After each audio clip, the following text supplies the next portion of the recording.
Okay guys, Assalamualaikum. Hari ini bertarikh 14 Mei 2025.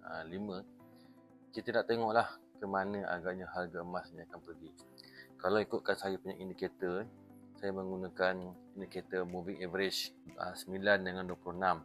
Moving average 9 dengan 26 dah mula cross ke bawah. Mana kata harga emas ni dia akan cuba membuat penurunan lagi sehinggalah sampai ke tahap ini. Yang ini yang saya tandakan ni, kat sini. Dia cuba mencari harga yang lama, harga yang kita kata yang terendah sebelum ini bertarikh 7 April. Dia nak cuba mencari harga 7 April yang lepas. Kalau dia berjaya pecahkan harga yang ini, dia boleh turun lagi.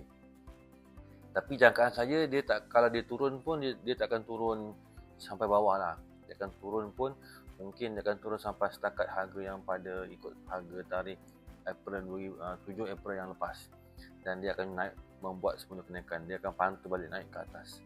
Kalau ikutkan indikator saya menggunakan stochastic RSI ni, sekarang ni berada di zone oversold. Mana kata orang tengah berlumba-lumba nak jual emas ni, jadi dah sampai tahap oversold. So kalau saya akan belilah. Ini adalah hari-hari yang baik untuk kita beli emas untuk oversold. Kan ada 3 line ni, 1, 2, 3 ni.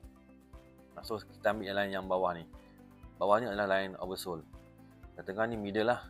Yang atas ni adalah overbought. Orang dah terlebih beli. Bila orang terlebih beli, dia akan turun balik. So now orang terlebih jual, dia akan naik balik.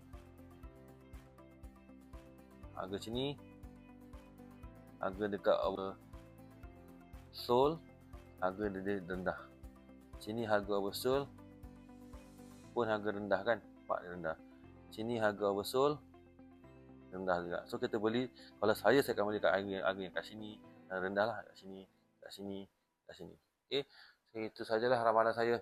Harga emas akan membuat cubaan untuk menurun, tapi insyaAllah takkan turun kot, dia akan naik balik. So kita tengoklah ke mana hala tuju dia. Okay, terima kasih. Assalamualaikum.